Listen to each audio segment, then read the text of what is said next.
Do you want to know why I'm a bit stressed today? Because of my assignments. And because of that, I have a video to make. So you have to see until the end. How am I? Oh, this is so bad. How am I supposed to do this? So, what am I gonna talk about today? Well, it's about.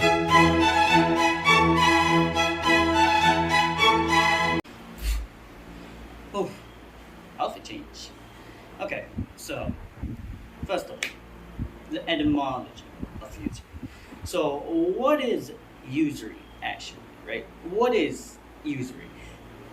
The first thing to know that usury is not an English word, alright?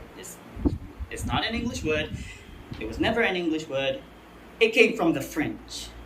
Les rêves des amoureux sont comme le bon vin. Yes. The French, the one that did the baguettes and all that, alright? What does usury mean, first of all? So, in French, the word that means is, of course, use. Later on, it evolved, like etymology stuff happens, stuff happens in the part of the chain that it went until to the Americans, to the English people, which it would change to the meaning until now, that is the practice of lending money with interest, especially for later use. So beforehand, it's just the meaning of it, first of all, means use. It was never about interest, it was never about riba and all that. It was use. Now, riba, on the other hand, came from the Arabic word, which is roba yarbi, or roba yarbi, which means to add or to increase something. Why does it mean like that? Because in Islamic laws, riba is a practice when you add your own wealth by substantial means, by specific means. It's not like that you're working and all that. It could happen by work. But riba says a specific way on doing it. And now we're gonna talk about. Now, for the second part of it, yes, is the history of usury. What do I mean by history? It's not mean by etymology. It doesn't mean by that. It means the history, like how did it happen, when did it happen. It all starts here. So, the first case of usury, or riba, right, is the early cases of usury that is in the Veda text, around circa 2000 BC to 1.4 thousand BC. You know how long BC meant? It means before Jesus was ever born, before Nabi Isa alayhi salam was born. That long. We're living in 2025, means 2025 years after the birth of Christ, or birth of Isa alayhi salam. This was 2000 years before he was born. Can you just imagine that? Dang, that's quite long. Anyway, well, for the Muslims, the first ever case of riba was brought up by the Quran in Surah Al-Rum, which tells about what I call the non-benefits of it, the detriments of riba, and a bit of why shouldn't they do it, because in that time they thought by doing riba, by doing usury, they can get richer quicker.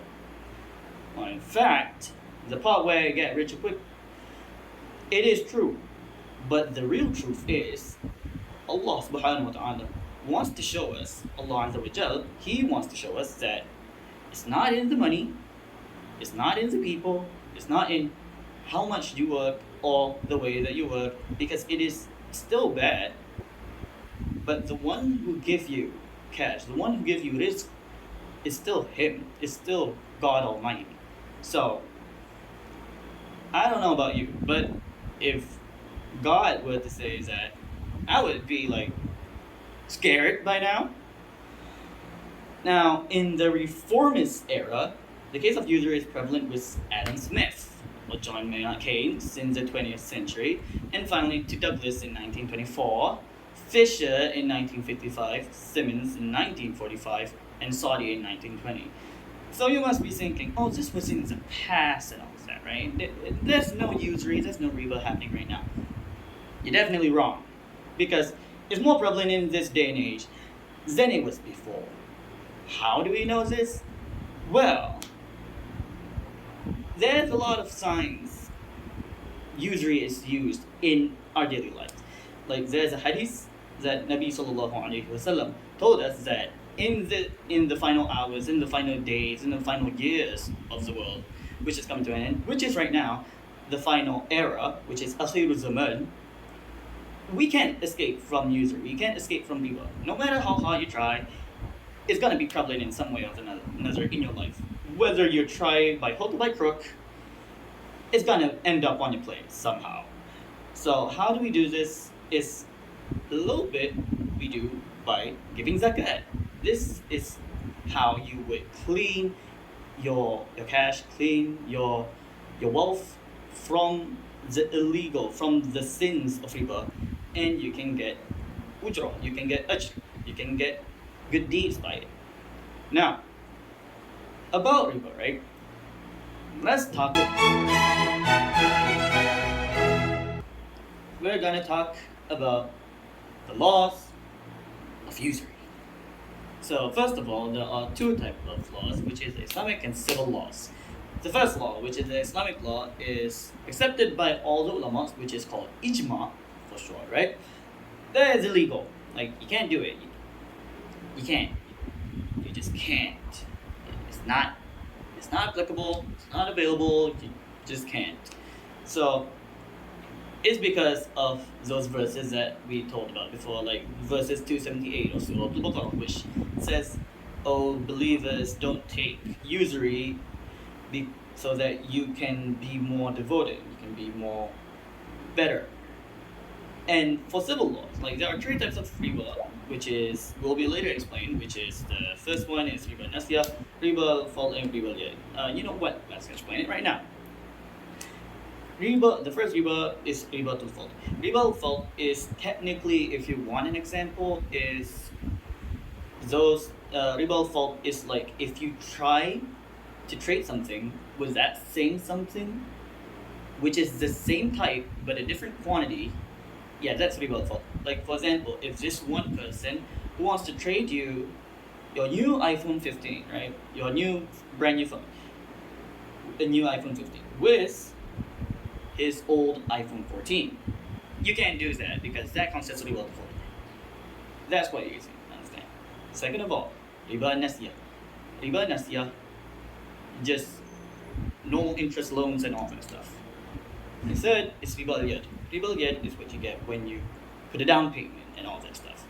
So for civil laws, now, it is permissible for the moneylenders Act in 1951. The interest rate of loans extended to individuals borrowed by the moneylenders are kept at 12% per annum for secured loans and 15% for just unsecured loans. Meaning, in normal laws, you can still do usury. You can still have loans because technically it is not a usury. It is count as interest, but as I said before, interest does count as riba, so it is still illegal either way. No matter how you want to spin it, it's illegal. Don't do it, alright? Just don't do it. Now, we're gonna talk about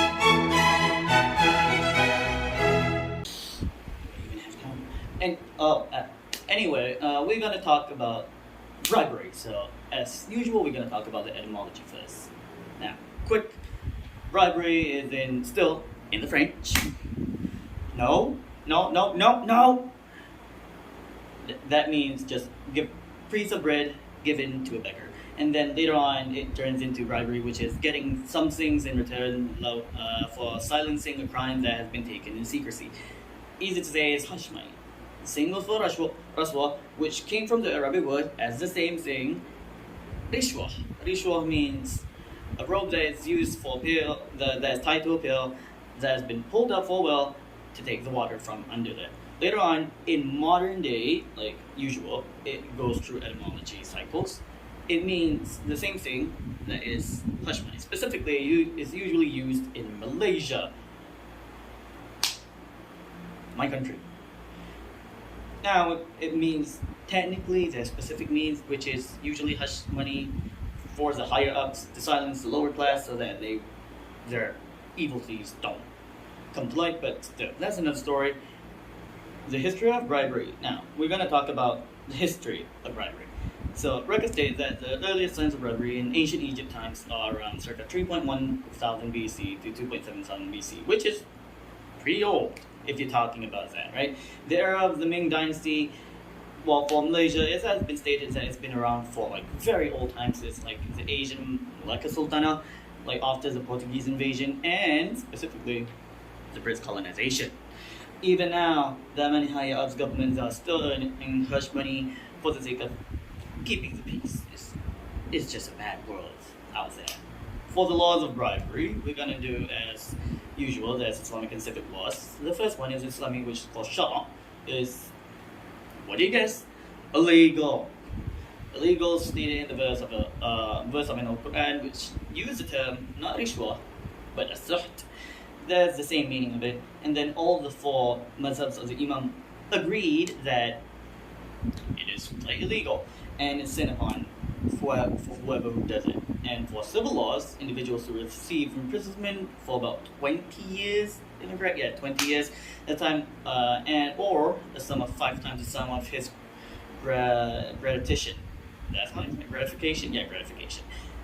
Which can very crazy be stacked up upon if you get to know what happens after that, like how much would it cost.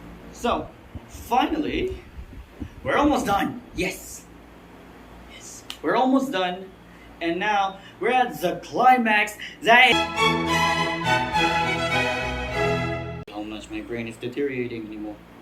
Now, okay. The bad things of usury. Yes, we're at the final stretch. The bad thing of it is inflation caused by printing more cash while stocks are stagnant. So, more money, less things to buy, prices go up, thus people are gonna do usury. So the rich become richer, the poor become poor. This is how you get your freaking America. Undergrads will be unemployed by the lack of finance giving by the paychecks. So unemployed people will be more, including me, myself. Boo. Bribery, on the other hand, is one, it gives a bad image for investors so that they wouldn't invest in our country. That's a big bad thing. And finally, there is buffing and tossing untrustworthy economy, which plummets the sales and, of course, workforce. Because people don't want to work for bad people, they want to work for good. So, what can we take about this, right? Easy, one thing. Don't do it. If you do it, you're a total